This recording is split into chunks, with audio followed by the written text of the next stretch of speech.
Hi, Diana Bright here. I am the host of the Gooder Podcast, where I get to talk with the powerhouse women in the food, beverage, and wellness industries about their journeys to success and their insights on the market. This episode is brought to you by Retail Voodoo, a brand development firm providing strategic brand and design services for brands in the food, wellness, and beverage industries. Our clients include Starbucks, Kind, REI, PepsiCo, High Key, and many other market leaders. So if your goal is to crush your competition by driving growth and disrupting the marketplace with new and innovative ideas, give us a call. Let's talk. You can find out more at retail-voodoo.com. Well, I am super excited. I'm going to say this. I was excited to introduce our next guest, Maya French, to begin with. And then I had a little bit of extra time this morning, and now I've got a little fan crush going on over here. Maya is like a superstar, and I get to talk with her, and we get to hear from her. So Maya French is, for those of you that don't know her, a CPG entrepreneur and one of the co-founders of Koia and Joydays. Maya is on a personal mission to provide access to healthy products for underserved communities. Yay, love that. It's why I'm a super fan of hers. She also is an advisor for multiple food and beverage brands, and she is working on the future of food and health equality. Maya, hello. Hi, thank you so much for the wonderful intro. Of course. So, first off, now we've got Joydays. I want to talk about Joydays, but really quick, we want to go to the OG Koia, where it all started. Can you tell us a little bit about Koia, that brand Koia, and why it exists? Yeah, definitely. So Koia started in 2013. The idea actually was a juice company to start.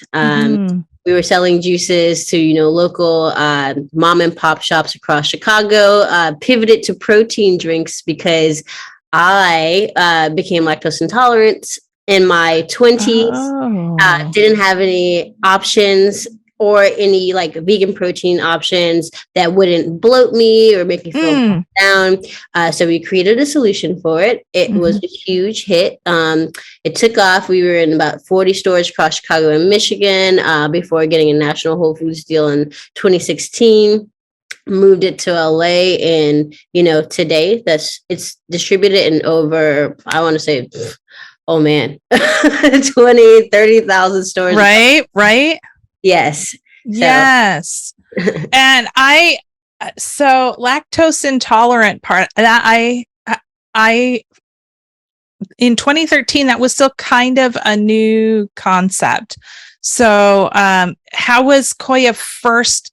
Were people responding to it because of that component to it, or was it because it was just really great to drink and yummy? I think we were really one of the first people to put the ingredients on the front of the label. So it made a decision. So we had these like cute little medicinal like bottles and made people very curious. And then it's like, oh, wow, 18 grams of protein, only 4 grams of sugar. Like, that's insane. There's no other products like this. So people would grab it. They would literally pay $6.99 for it. That's how much we were charging back in the day. In 2013? Yeah, isn't it crazy? Woo! Yeah, so it was definitely a huge hit right away. But I think the biggest value prop was the high protein, low sugar, and then the way that we communicated those value propositions on the front of the label. Gotcha. Interesting. Okay, so now we got to hear a little bit about the new baby, Joydays. Tell us a little bit about Joydays. A lot of people probably haven't heard much about this one. Yeah, definitely. So I'm now working on a new company because I definitely wanted to bring more products to market that were, healthy. And this one in particular is solving for people living with chronic conditions. So, blood sugar balance is really what we're after. We are creating snacks that don't spike your blood sugar. So they're completely all low glycemic ingredients, balanced fiber, balanced carbs. It's only 10 net carbs. And most importantly, with every product, it should be low sugar. Yes. So 2 cookies, only 3 grams of sugar in 1 pack. It's amazing.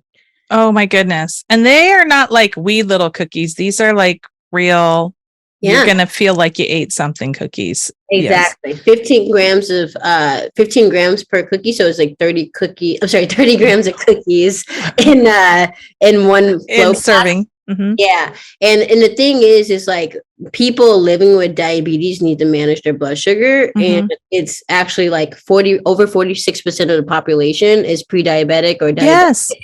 Crazy. Yes. That's a lot. Yeah. No one's creating products for them. Yeah. Well, so that leads me to my next question. And it was, we had a moment here when we were prepping for this last time about this particular product or about what you're up to in this kind of food equity. But Koia and Joydays have a similar mission, different products, but a similar mission and something that you're super passionate about. Can you tell us about this ecosystem of brands and products that you're working on? Yeah, definitely. So really the two things that Koia and Joydays have in common, other than being low glycemic and low sugar, we're putting them in retailers that are more accessible to like the greater population. So like, you need to be our goal is like, hey, we got to be at the 7-Eleven in Paducah, Kentucky. Koia has really great distribution outside of the natural channel in stores like Publix and 7-Eleven. And that's the same goal for Joydays. We have to be where the people are actually shopping, the people who need it the most. So this whole healthy quality angle and like having and providing healthy products in these markets and paving the way for other brands by actually showing healthy velocities in these markets. Yeah. Now, this has been one of the things that I've been talking about on the Gooder podcast since the beginning. So it's been just over 2 years now that I've been talking with amazing people like you.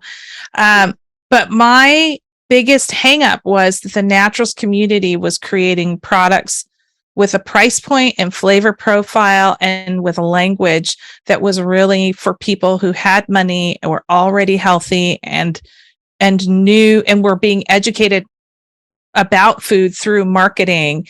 And this is so exciting for me because I think first of all, from a business perspective, I think there's a larger opportunity to introduce this way of eating to the rest of America, in my opinion. But then also, I think this is our job. We're supposed to be feeding people, not just making money. And this is super exciting for me. Yeah, I totally agree with you. I think there were like two very eye-opening moments for me, and they might seem small, but they're very impactful. Yeah. So one was I went to a grocery store in Chicago and the store personnel didn't know what kombucha was. So I was like, oh, wait, most of the country has not caught up to these health trends.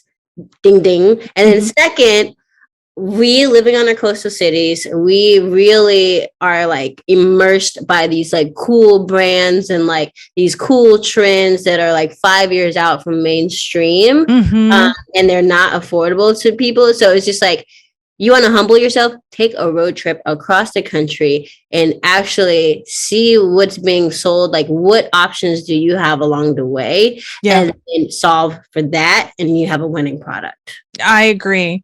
My big aha was I was in Omaha, Nebraska.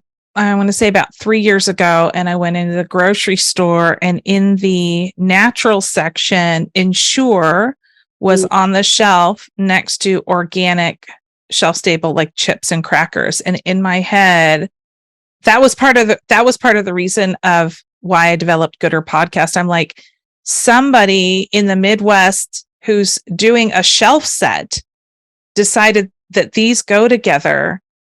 And now granted, Ensure is not a horrible product, but it certainly isn't part of the, you know what I mean? It was just like, whoa. So that was my big aha. And Omaha's not no, it's not a small place. It's not like out in the middle of nowhere. This is still a pretty big city. So it was a moment for me for sure. Yeah. I mean, that's really interesting too, because you talk about Ensure and then I think about like Glucerna. Yeah. These are products that they have great intentions, but they are very like medicinal. They make you feel otherized. And, that's part of the reason why we've created this type of brand with Joydays, to like bring joy, bring modernization to products for people with chronic conditions and not make them feel otherized. So I'm like, why aren't people creating more modern products that are going, that are competitive to the traditional medicinal products? Yeah. I have tell me what you think about this. I have an opinion on this. I think when the naturals industry started, we all kind of look the same, right? For lack of a better description, we look the same. And as the trend started to get velocity and get traction and mainstream, when modern marketers were coming in and going, what's our market opportunity? They were looking at the sales from the better for you category and saying, look, they all look like this. But it was because we hadn't done a good job of reaching out and educating and moving into broader markets. And so I think we kind of created this weird circle and said that this is what the naturals consumer looks like. We're Jennifer Aniston. We live in Hollywood Hills and we're really thin and we subscribe to this lifestyle and blah, blah, blah. So I think that marketers are afraid because they don't see the data that supports going into that space, and really takes somebody like you who's innovative and kind of going, no, actually the reason why we don't see anything here is because nobody's made it, not because it doesn't work. Exactly. And that's where coming in and like paving the way, because, I'm having conversations with these buyers now. They understand the opportunity. They're kind of like, tired of all these like gimmicky products too. But I think the biggest challenge too, and here's right on the money, supply chain. These ingredients cost so much money. So everybody kind of goes into it with good intention. And then you start having to compromise when you're, trying to get to a healthy margin. You're trying to raise money and get people to invest in your idea. And then you have to like, change the product to adhere to those standards. Right. And it just gets the beauty, the romance, like the purpose gets lost. Yeah. And diluted for sure. Well, so I want to talk a little bit about the early days of Koia, because and the only reason why I want to ask about that is I want to then jump forward and go, what are you taking from your early days of Koia and applying to Joydays? Definitely.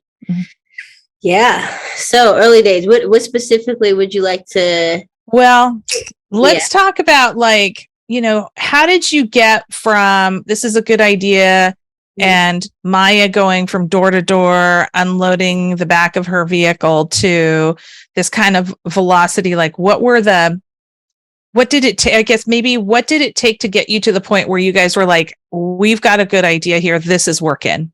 Yeah, definitely. So, as mentioned earlier, we started off as a juice company, super labor intensive. We probably changed the process of like how we create juice like 50 times to reduce the labor. And then, the margins just didn't make sense either. So we started looking at different line extensions, and it's like, as we were like, okay, which retailers do we have the most flexibility with, of which we could actually go in and do demos and get live feedback on these products before we actually put them on shelf. So we use our retailers as like more like I guess, what do you call it? A focus group, where we were doing all of our testing and we were getting live feedback there. And it's so funny because we had created this drink called it was like the Master Cleanse. It was very early. It was like a bottled version of the Master Cleanse. Okay.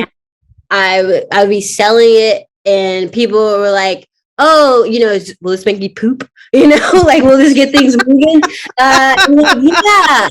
But there was like, it was so much consumer education. Yes. About it would sell. But as soon as I left, it wouldn't sell anymore. It would just be sitting there on shelf.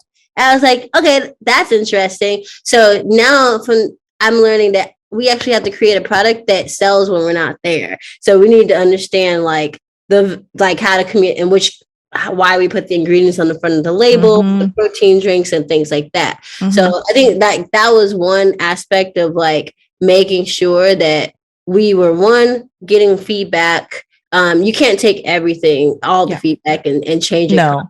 But the joy of being a startup is you can move much faster in making necessary changes. Yeah.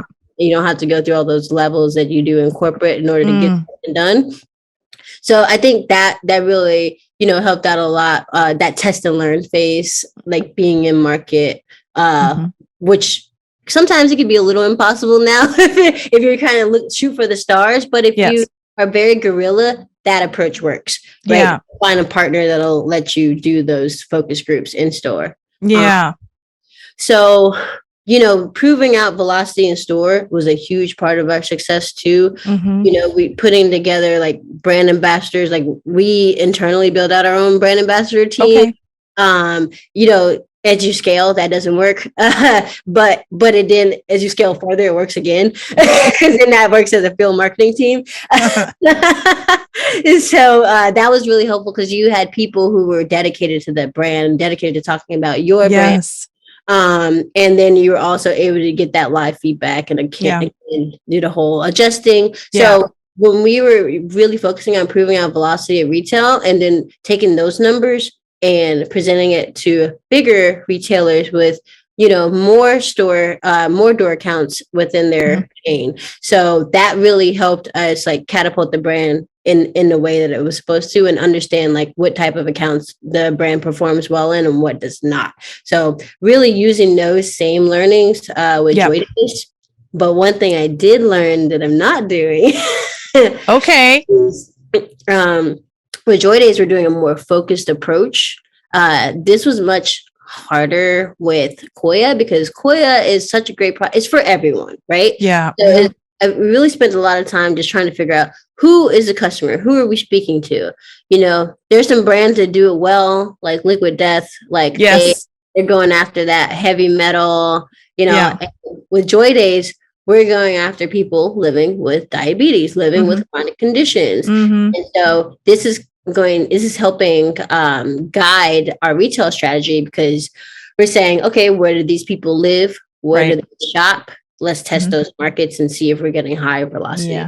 Yeah, that's super interesting. We might have to just compare notes offline. When we worked on the rebrand of Russell Stover Sugar Free, there's a similar audience, not exactly the same. Ingredient deck is probably a lot longer than yours, different audience, but similar, heavy overlap there. And people who live with chronic conditions because they want to enjoy food too. They just can't find anything that works for their body. And that's why their body is breaking down. So I think, you are out there actively listening to the needs versus Koia, which was, I have this idea, and granted that was your first move into the marketplace and you were quite young with Koia as well. So it's not like you're walking in there with some swagger and 10 years at PepsiCo under your belt. Like you're kind of going from the beginning. Joydays, you have some wins and losses from Koia that you're like, okay, I get it. And with this mission, I think when you have a mission, it's so much easier to build a brand. I think it's just so much easier to build a brand. Otherwise it's a shotgun approach, kind of like what you were talking about. Yeah. I mean, because now we're able to say like, hey, do you resonate with this mission?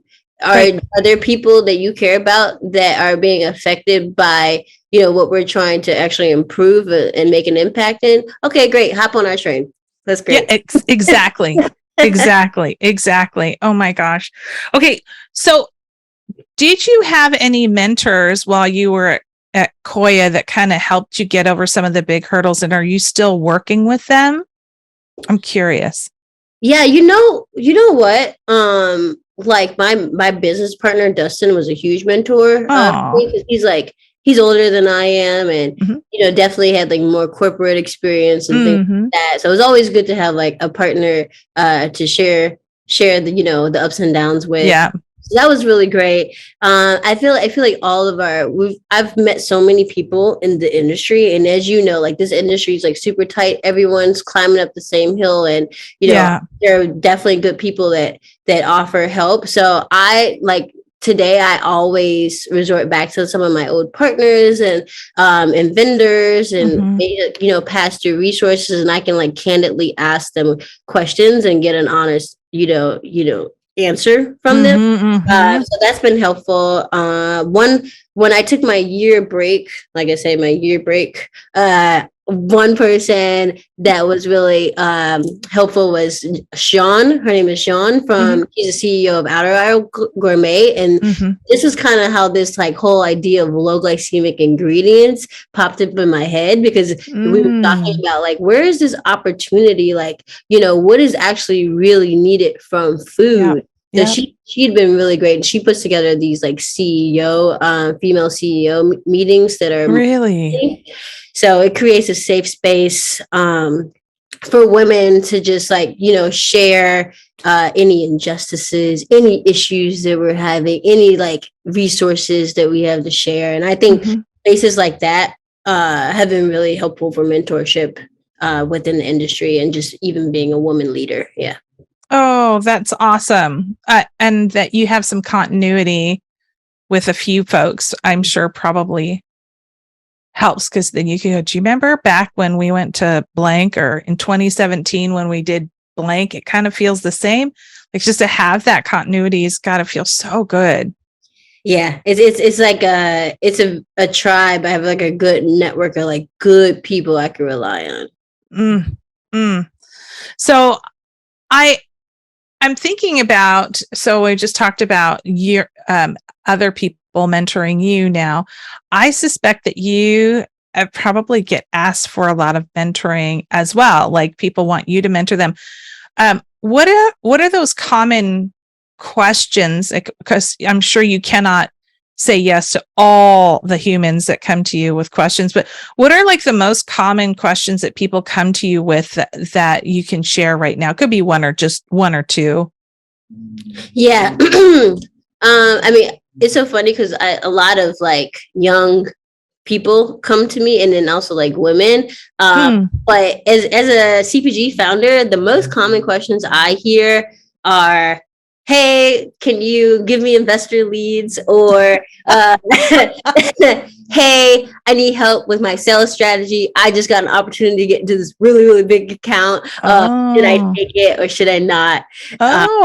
Yeah, like that is common. And just like help with like, I guess, retail strategy, because that's super hard, Yes. Yeah, to turn down something or. Yeah, I agreed, because when we work with, that's interesting that's a common question that you have when we are working with really young brands. That is a question too, because the desire is to say yes to everything.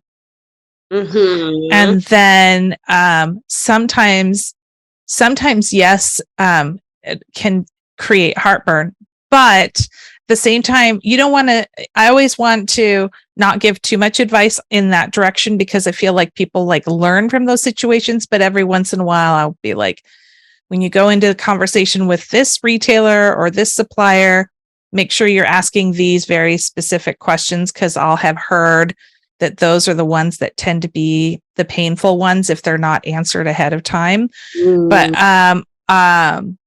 But it is tricky. I can imagine you just get a lot of requests. Yeah. I mean, it's really funny too, because I think as a woman, we are very like nurturing, maternal, at times, and we want to just like take on everything and help everyone. Yes. And if I'm going to put in my masculine energy, and like channel that, then it's like, okay, wait, my time is valuable, especially as I'm, growing a new startup, and I need to be very judicious of how I allocate that time. Because some people will be like, okay, we'll have a call. And then they're like, can you review this contract? And like, it's like, whoa, you went from 1 to 100 very quickly. Yes. And it's like, I'm happy to help, but like, what does an agreement look like? Yeah. Like, how can I actually like be formalized so that I can dedicate time. And also, too, another thing I like to do is I don't say yes to everything. One, I want to make sure it aligns with my personal mission. And then two, I want to be sure that I can actually add value. I don't want to be one of those like advisors that's, you can't get in contact with. Right. I haven't provided any resources or improve your business in any way. And I'm just. Absolutely. Yeah. It's, doesn't feel good. Not at all. No. So, tell me a little bit about, sorry, this is going to have to be the cleaned up part because all of a sudden I'm having a moment. Okay. What would you say you're most proud of right now? And you may have a couple of ideas around this. Like you may be like, how do I narrow it down to one or two? Everybody has a hard time kind of saying, what is my one proud moment? But I wonder, do you have something that sticks out in your head that you'd like to share, or maybe a couple of things? Let's see. Most proud of. I think I'm most proud of myself right now. Yes. Yeah, I think I'm looking at like this time last year, I was just like a little lost and I wanted to do something again, but it just felt like there was no clarity. And I look at like where I'm at this same time this year, and I'm like, holy crap, like I really just stayed focused and it all figured itself out. And I think that that's like a good rule of thumb going forward, to not just like worry and just stay focused on that path, and it'll work itself out. Yeah. Now, so interesting. I interviewed Bree Doyle, who wrote a book about women needing to actually take a retreat for themselves. And I think that's what I'm hearing from you, especially for those of us that are going 100 miles an hour, giving yourself permission to stop. Yeah. And I think you did more than, you stopped, but then you also like changed location. Like you did a lot of things came out of that downtime. Do you feel like you have that original energy back from way back in the day where you burnt out? Like, can you explain what that feeling was when you said, okay, I'm taking a stop here?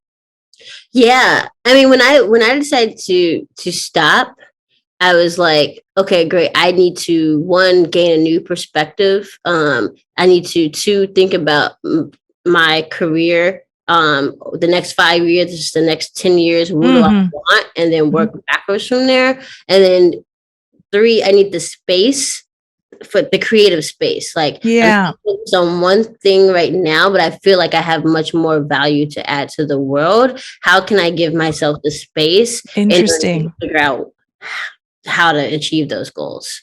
Interesting. Yeah. Okay. I don't know when that's going to happen for me. I keep piling more and more on. I'm bad at that. I know. I could be like that too. And I say I take a break, but there's always like, there's always like lingering anxiety in the back of your mind of like, if you're a go-getter, you just got to be doing something. Why do you think that is? It's so bizarre. Like I'll like free up my calendar and then like 2 weeks later it's jammed it full of stuff. What is wrong with me? Why can't I just stop? Is it because I'm just kind of doing it on autopilot? I mean, what you think so? I mean, you could just be feeding off of the momentum too. It's just like maybe you just thrive in those environments, but it's always good to take a rest for health reasons, mental health and physical health. But yeah, I mean, I totally understand why you keep going. I do it to myself too. Oh, God.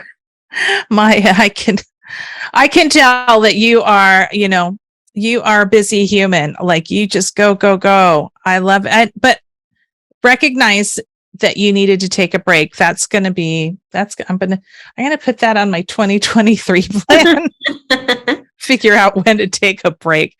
I am just loving this conversation. Tell me what's next for Joy Days. Now you are super early, right? We are like on the very front end. Talk about what you're hoping to do with this brand in the next year. Yeah, definitely.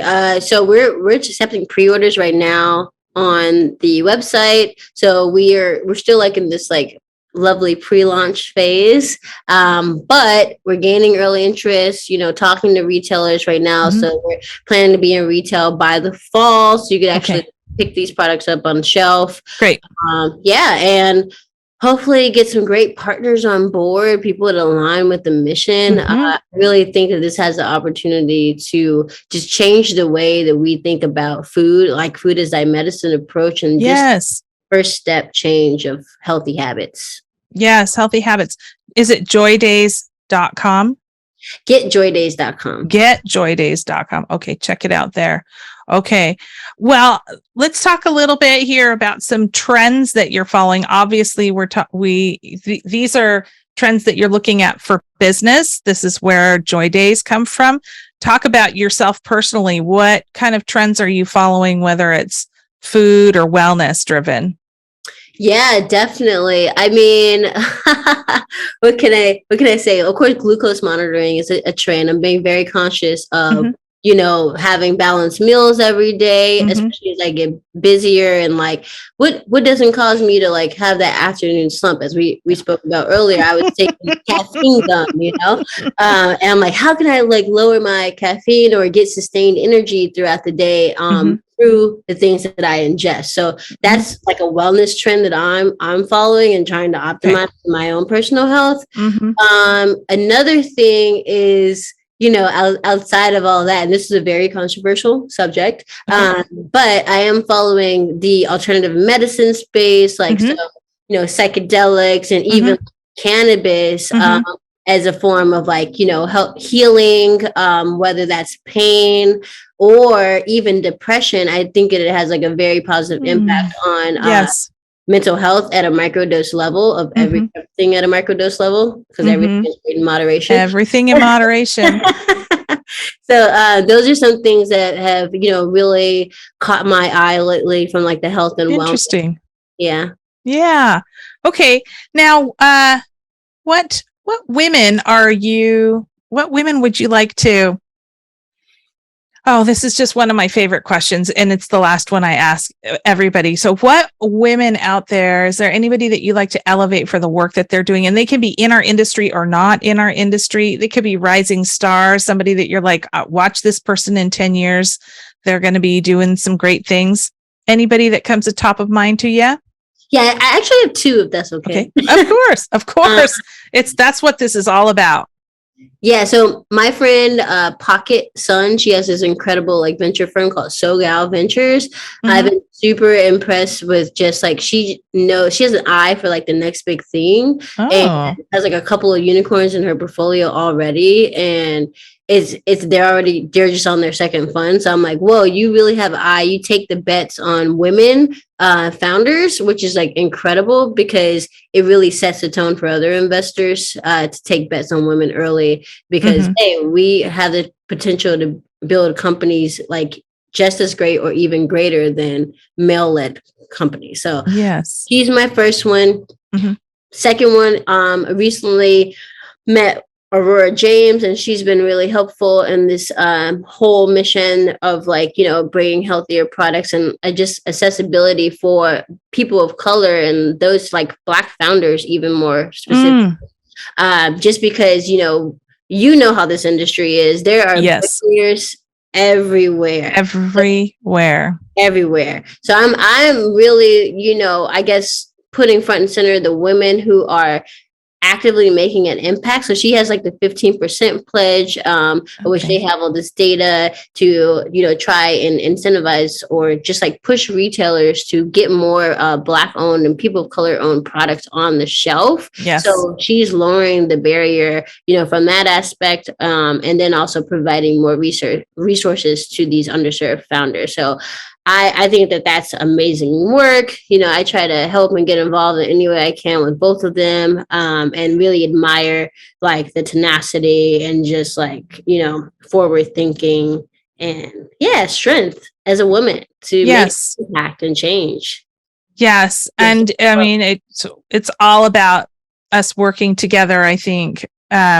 what I'm so excited about the work that you're doing, not just through your brand, but also your own personal mission is I feel like we're just on the front end of it. I mean, I think we still have a long ways to go to bring what I will call healthy food equality, not just food equality, because food deserts exist, and then right next to food deserts, and I don't even know what they call them, where it's just, I'm going to just call it junk food. I mean, I love me junk food, right? We talked about my afternoon pick me up, love it or hate it. Sorry to the powers that be, is peanut M&Ms. That's my jam in the afternoon. I've not been able to find anything.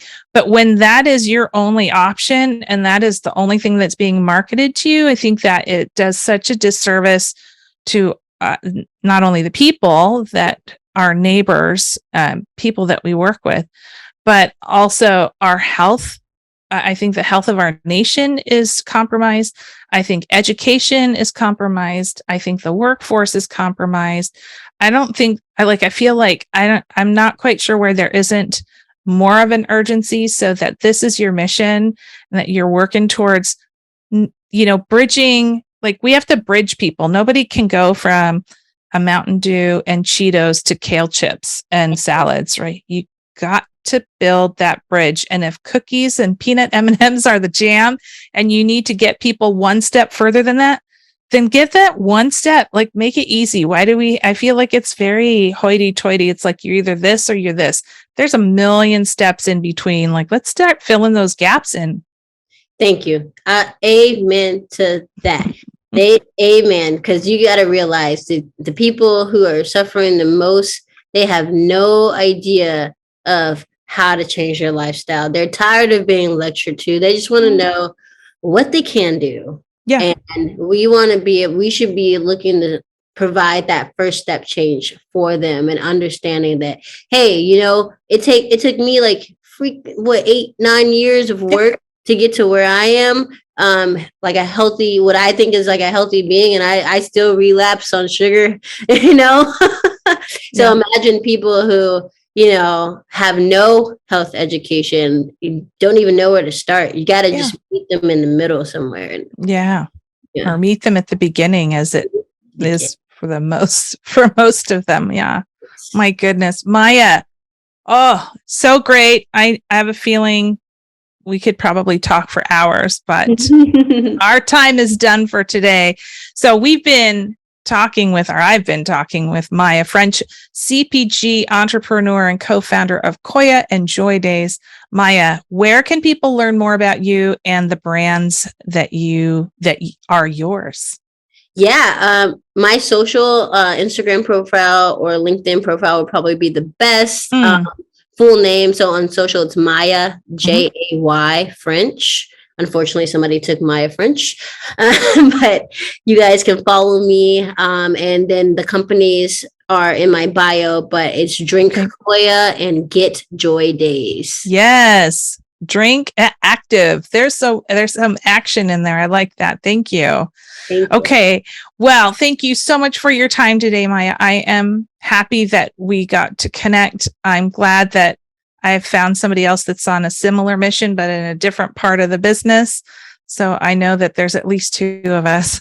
Yes, that's a start. It's a start.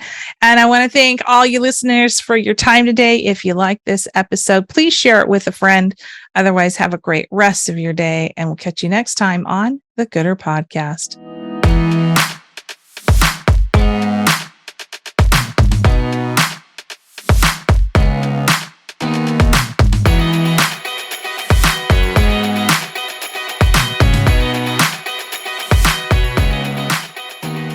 Produced by Heartcast Media.